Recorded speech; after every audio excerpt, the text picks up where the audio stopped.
नमस्कार दोस्तों and welcome to my channel. आज हम सीबीएसई क्लास 10th का मैथ्स का चैप्टर पढ़ेंगे, pair of linear equations in two variables. Pair of linear equations in two variables. और आज हम सॉल्व करेंगे एक्सरसाइज 3.5। उसको सॉल्व करने से पहले आपको थोड़ा सा इंट्रोडक्शन चाहिए। आज हम एक नया मेथड सीखने वाले हैं। इससे पहले हमने सब्स्टिट्यूशन मेथड सीख चुका है, हमने एलिमिनेशन मेथड सीख चुका है। तो आज जो एक्सरसाइज 3.5 जो हम सॉल्व करेंगे, उसको सॉल्व करने के लिए आपको क्रॉस मल्टीप्लिकेशन मेथड की आवश्यकता है। तो पहले वो सीखते हैं। तो यहाँ पे लिख दिया है मैंने क्रॉस मल्टीप्लिकेशन मेथड। तो मान लो आपको दो यहाँ पे लीनियर इक्वेशन टू वेरिएबल की इक्वेशंस गिवन है, ये इनके जनरल फॉर्म होते हैं। ठीक है, अगर आप यहाँ पे एलिमिनेशन मेथड यूज करेंगे, हमने देखा था आप क्या करते हैं, एक जो वेरिएबल होता है उसको एलिमिनेट करने के लिए उसके कोफिशिएंट्स को सेम कर देते हैं।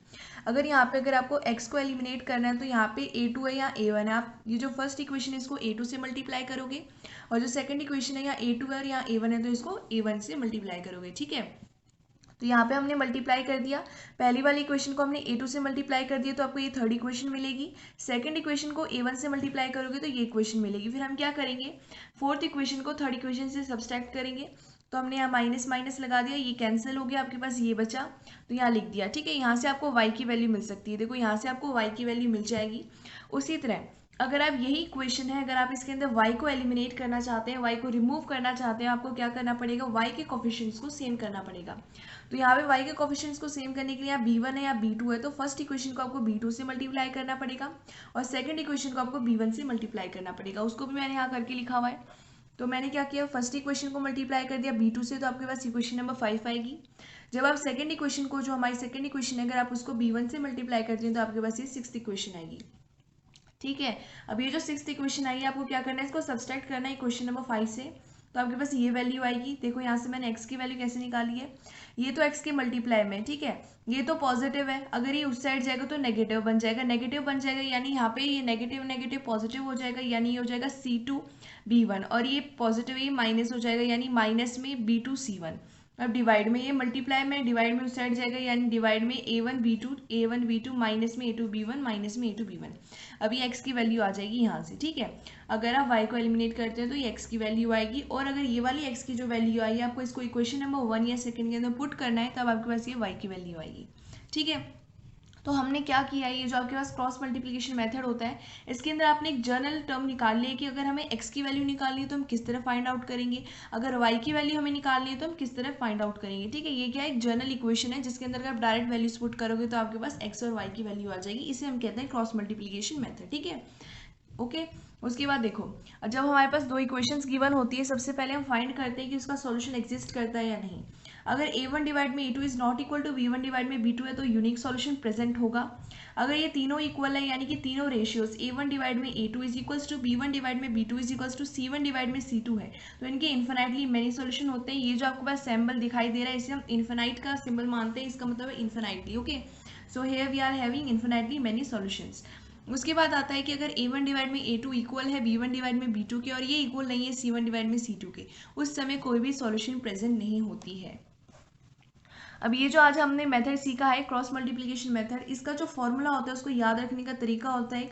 देखो पहले आपको क्या करना है, यहाँ लिख देना है x, यहाँ y और यहाँ 1। हमने x क्यों लिखा है और y क्यों लिखा है, क्योंकि यहाँ पे दो वेरिएबल होते हैं, तो x और y वेरिएबल हो गए, और एक हमारा क्या होता है, कॉन्स्टेंट टर्म, जिसे हमने 1 मान लिया है। ठीक है, अब x के नीचे ये देखो, अब यहाँ पे जो साइड वाले नंबर है इनके अंदर तो लिख दो b1 b2 b1 b2। ठीक है, उसके बाद b से पहले यहाँ क्या आएगा, a1 a2 आएगा, और b के बाद में क्या आएगा, c1 c2 आएगा। ठीक है, अब ये जो है, इसको पहले ये से ऐसे ले जाओ और इसको ले जाओ, फिर ऐसे फिर ऐसे फिर ऐसे ऐसे, ठीक है, एक पैटर्न बन गया। ठीक है, ऐसे ले गए। अब क्या करना है, ये देखो, ये x लिख दिया, ये y लिख दिया, ये 1 लिख दिया। अब इनके डिवाइड में वैल्यूज लिख देनी है, यहाँ से x y, और यहाँ पे हमारे पास ये जो कांस्टेंट है ये पूरी कांस्टेंट टर्म हो जाएगी। यहाँ से जो x की वैल्यू आएगी इसके इक्वल रहेगी कांस्टेंट की, तो इसके इक्वल करके x की वैल्यू मिल जाएगी, यहाँ से y की वैल्यू भी मिल जाएगी। ठीक है, देखो यहाँ पे b1 है और ये जो एरो है इसका मुंह c2 की तरफ जा रहा है, यानी b1 c2 डिवाइड में b1 c2 माइनस लेना है, हमेशा क्या लेना है, माइनस लेना है। तो माइनस में b2 c1, माइनस में b2 c1, उसके बाद y की चांस इक्वल लगाना है, y लिखना है, फिर आ जाएगा c1 a2 माइनस में c2 a1, उसके बाद 1 डिवाइड में a1 b2 माइनस में a2 b1। ये क्या आ गया आपके पास, एक फॉर्मूला आ गया। इसकी मदद से आप क्या करोगे, x और y जो दो वेरिएबल्स हैं इनकी वैल्यू को फाइंड आउट करोगे। ठीक है, तो अभी हमने इंट्रोडक्शन देख लिया, अब एक्सरसाइज 3.5 को हम सॉल्व करने के लिए पूरी तरह तैयार हैं, तो करते हैं। ये रही हमारी एक्सरसाइज 3.5। इसका क्वेश्चन नंबर 1 है, which of the following pairs of linear equations has unique solution. No solution और इन्फिनाइटली मेनी सॉल्यूशन। आपको क्या बताना है कि ये जो आपको नीचे पेयर गिवन है linear equation in two variable का, इसमें कौन से लीनियर इक्वेशंस के पास यूनिक सॉल्यूशन है, नो सॉल्यूशन है और इन्फिनाइटली मेनी सॉल्यूशंस है। In case there is a unique solution, find it by using cross multiplication method। अगर ये ऐसा आता है कि जो लीनियर इक्वेशन है उसके पास एक यूनिक सॉल्यूशन है, उस समय आपको क्या करना है, यूजिंग क्रॉस मल्टीप्लिकेशन मेथड, जो अभी हमने मेथड सीखा है उसका यूज करके एक्स और वाई यानी कि उसका सॉल्यूशन फाइंड आउट करना है। तो इसका फर्स्ट पार्ट देखते हैं। यहाँ पे आपको दो इक्वेशंस गिवन है, x माइनस 3y माइनस में 3 इक्वल्स टू 0, ये आपकी फर्स्ट इक्वेशन है। आपकी सेकंड इक्वेशन है 3x माइनस में 9y माइनस में 2 इक्वल्स टू 0। अभी सबसे पहले तो आपको ये बताना पड़ेगा कि ये यूनिक सॉल्यूशन एग्जिस्ट करता है, नो सॉल्यूशन या फिर इन्फिनाइटली मेनी सॉल्यूशन। उसके अंदर आपको क्या करना होता है, रेशियोज को कंपेयर करना होता है।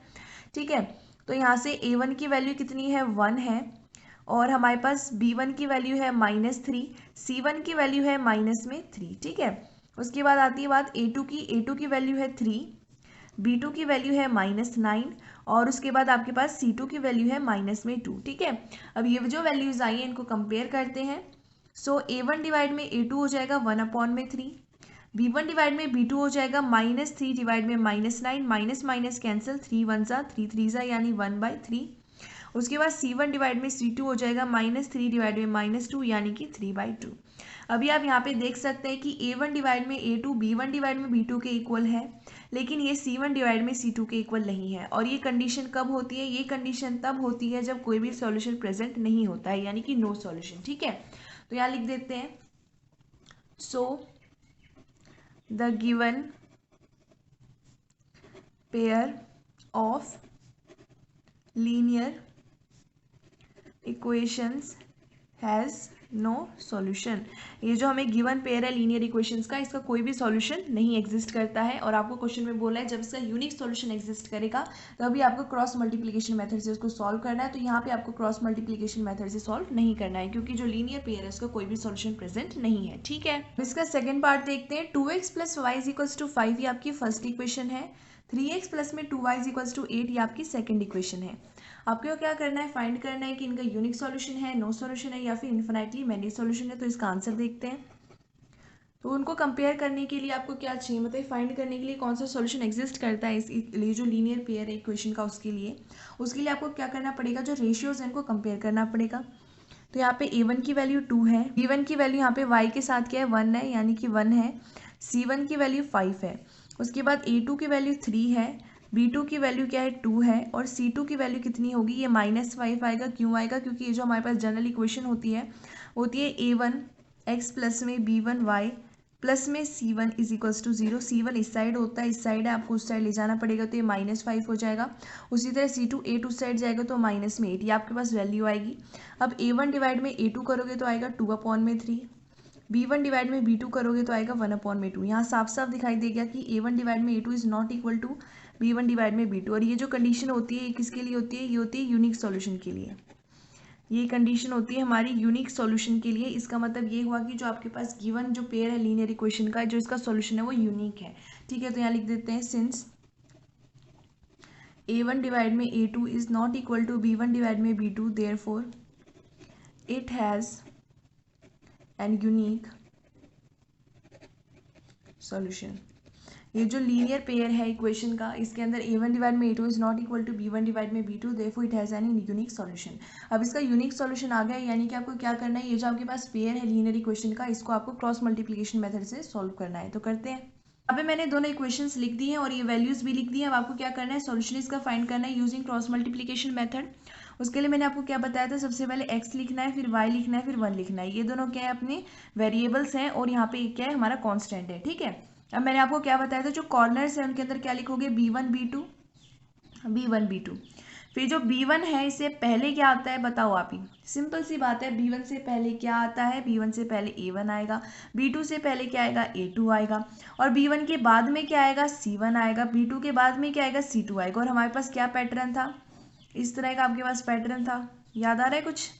ठीक है, अब ठीक है, अब आपको क्या करना है कि ये जो आपके पास जिस तरह से लिखा है उसी तरह से यहाँ से ये जो वैल्यूज़ है ना, इनको देख देख के लिख दो इधर। ये x हो गया, ये y हो गया, ये 1 हो गया। अभी b1 और डिवाइड में यहाँ पे डिवाइड नहीं है, ये b1 b2 है, ठीक है। तो b1 कितना है अपना 1 है, b2 कितना है अपना 2 है, फिर c1 c2 यानी कि -5 -8, उसके बाद आता है a1 a2 यानी कि 2 और 3, उसके बाद क्या आता है b1 b2 यानी 1 और 2। अब क्या करो, जिस तरह से पैटर्न बना रखा है उस तरह से पैटर्न बना के लिख दो। लिख दिया। अब हमने देखा था इसका मतलब क्या होता है, सबसे पहले आपको x लिखना है और डिवाइड में क्या आएगा, ये आ जाएगा 1 इंटू में -8, माइनस में -5 इंटू में 2 is equals to y divide में ये हो जाएगा -5 इंटू में 3 माइनस में -8 इंटू में 2, ठीक है, इज इक्वल्स टू 1 डिवाइड में ये हो जाएगा 2 इंटू में 2 माइनस में 3 इंटू में 1, ठीक है। इसको सॉल्व कर दो, आपके पास x और y की वैल्यू आ जाएगी। अब ये क्या हो जाएगा, x डिवाइड में ये हो जाएगा -8, ये हो जाएगा -10 इंटू में माइनस हो जाएगा प्लस में 10 is equals to y divide में ये हो जाएगा -15 और ये हो जाएगा प्लस में 16 इज इक्वल्स टू 1 डिवाइड में ये हो जाएगा 4 माइनस में 3, ठीक है। इसको आगे सॉल्व कर दो, ये हो जाएगा x डिवाइड में 10 माइनस 8 हो जाएगा 2 is equals to y divide में 16 माइनस 15 हो जाएगा 1 इज इक्वल्स टू 1 डिवाइड में 1, ठीक है। अभी ये देखो, ये जो x अपॉन में 2 है ये इसके भी इक्वल है और इसके भी इक्वल है, यानी आप इन दोनों को इक्वल लिख सकते हैं। तो हम क्या करेंगे, x1 डिवाइड में 2 इज इक्वल्स टू 1 डिवाइड में 1 लिख देंगे और उसी तरह ये जो y डिवाइड में 1 है इसको लिख देंगे 1 अपॉन में 1, ठीक है। तो ये क्या हो जाएगा, x1 डिवाइड में 2 इज इक्वल्स टू 1 डिवाइड में 1, क्रॉस मल्टीप्लाई करोगे तो ये हो जाएगा x1 इंटू में 1 इज इक्वल्स टू 2 इंटू में 1, यानी जो x है, बल्कि ये 1 नहीं चल रहा है, ये हमारे पास 1 नहीं है, ये सीधा x है, ठीक है। क्या ये x है, तो ये जो x है, x इंटू में 1 इज इक्वल्स टू 2 इंटू में 1, तो x की वैल्यू कितनी आएगी, 2 आएगी। आगे यहाँ से x की वैल्यू और y की वैल्यू कितनी आएगी, y डिवाइड में 1 इज इक्वल्स टू 1 1, ये क्रॉस मल्टीप्लाई यानी y इंटू में 1 इज इक्वल्स टू 1 इंटू में 1 कितना आएगा, y इज इक्वल्स टू 1। तो हमारे पास using cross multiplication method x की वैल्यू 2 आ गई और y की वैल्यू क्या आ गई, 1 आ गई, ठीक है। अब इसका थर्ड पार्ट देखते हैं। 3x minus 5y is equals to 20 आपकी फर्स्ट इक्वेशन है, 6x माइनस में 10y इज इक्वल्स टू 40 आपकी सेकंड इक्वेशन है। इसके अंदर फाइंड करना है इसका यूनिक सॉल्यूशन है, नो सॉल्यूशन है या फिर इन्फिनाइट मैनी सॉल्यूशन है। उसके लिए आपको रेशियोज को कंपेयर करना पड़ेगा। फर्स्ट इक्वेशन से a1 की वैल्यू है 3, b1 की वैल्यू है -5 और c1 की वैल्यू कितनी होगी, 20 उस साइड जाएगा तो माइनस में 20, ठीक है। सेकंड इक्वेशन से a2 की वैल्यू 6 आएगी और b2 की वैल्यू -10 है और c2 की वैल्यू कितनी आएगी, माइनस में 40, जो 40 है वो भी उस साइड जाएगा यानी हमारे लेफ्ट हैंड साइड जाएगा, ठीक है। अब a1 डिवाइड में a2 करोगे तो कितना आएगा, 3 डिवाइड में 6 यानी 1/2, ठीक है। उसी तरह b1 डिवाइड में b2 करते हो तो कितना आएगा, -5 डिवाइड में -10 1 2 यानी कि 1 अपॉन में 2। उसके बाद आता है c1 डिवाइड में c2, -20 डिवाइड में -40, ये कैंसिल 1 2 जा यानी कि क्या आ गया, 1 अपॉन में 2 आ गया। अभी हम यहाँ देख सकते हैं a1 डिवाइड में a2 is equals to b1 divide में b2 is equals to c1 divide में c2, तीनों इक्वल है क्योंकि तीनों 1 अपॉन में 2 के इक्वल हैं। ये कंडीशन किसके लिए होती है, ये होती है इन्फिनाइटली मैनी सॉल्यूशन के लिए। ये जो कंडीशन है, जिस समय जो तीनों रेशियोज हैं इक्वल हो जाते हैं, उस समय जो हमारे पास पेयर होता है उसकी बहुत सारी सॉल्यूशंस होती हैं। इसका मतलब हमारे पास जो गिवन पेयर है उसकी इन्फिनाइटली मैनी सॉल्यूशन। तो यहाँ लिख देते हैं, so the given pair of linear equation has infinitely many solutions, ठीक है। अब इसका फोर्थ पार्ट देखते हैं। x minus 3y minus 7 is equals to 0 आपकी फर्स्ट इक्वेशन है। यहाँ से a1 की वैल्यू है 1, b1 की वैल्यू है -3 और c1 की वैल्यू है -7 और 3x माइनस 3y माइनस में 15 इज इक्वल्स टू 0 आपकी सेकेंड इक्वेशन है।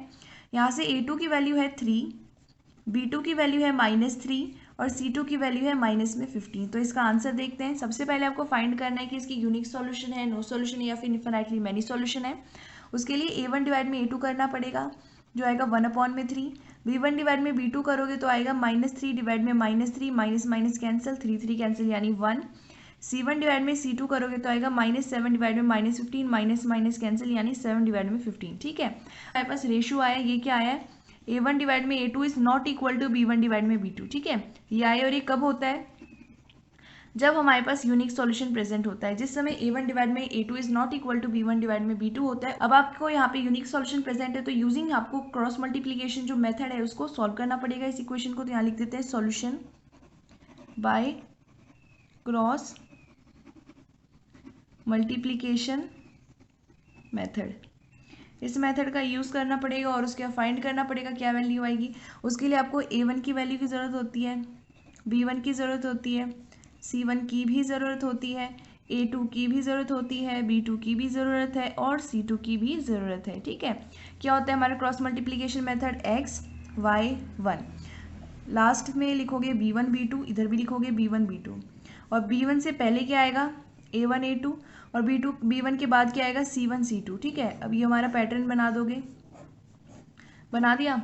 अब यहाँ फॉर्मूला भी लिख देते हैं सीधा, ये आएगा x डिवाइड में B1 इंटू में C2 माइनस में B2 इंटू में C1 is equals to y divide में C1 A2 माइनस में C2 A1। तो हमने ये लिख दिया, ये हमारे पास क्या आएगा, इसको लिखने के बाद वैल्यू आएगी। इस तरह से आपको फाइंड करना है यहाँ एक्स वाई की वैल्यू क्या होगी। हमने क्या किया, ये इनको लिख दिया, उसके बाद इनके डिवाइड में जैसे B1 C2 माइनस में B2 C1 लिख दिया is equals to y divide में C1 A2 माइनस में C2 A1 is equals to 1 divide में आ जाएगा A2 B2 माइनस में A2 B1। ठीक है, ये वैल्यूज पुट कर दो बस। अब ये हो जाएगा x डिवाइड में B1, यानी B1 की वैल्यू कितनी आएगी, -3 इंटू में C2 यानी इंटू में -15 माइनस में B2 इंटू में C1 यानी B2 कितना है अपना, B2 है अपने पास -3 इंटू में C1 यानी कि -7 is equals to y divide में C1 A2 यानी कि C1 कितना है -7 है, A2 कितना है अपने पास, A2 है 3 माइनस में C2 A1 यानी कि अपने पास C2 कितना है, C2 है माइनस में 15 और A1 कितना है अपने पास 1 है इज इक्वल्स टू 1 डिवाइड में A1 B2 यानी 1 इंटू में आ जाएगा अपने पास -3 माइनस में आ जाएगा अपने पास A2 है अपने पास 3 और B1 है अपने पास माइनस में 3। ठीक है, ये वैल्यू आ गई, इसको सॉल्व कर दो और आपके पास x और y की वैल्यू आ जाएगी। तो कर देते हैं, ये हो जाएगा x डिवाइड में, ये हो जाएगा -15 इंटू में 3 हो जाएगा अपने पास 45 और ये हो जाएगा माइनस माइनस प्लस यानी प्लस में 21 इंटू में माइनस यानी कि माइनस में आ जाएगा अपने पास 21 is equals to y divide में, ये हो जाएगा माइनस में अपने पास 21 और ये हो जाएगा माइनस माइनस प्लस में 15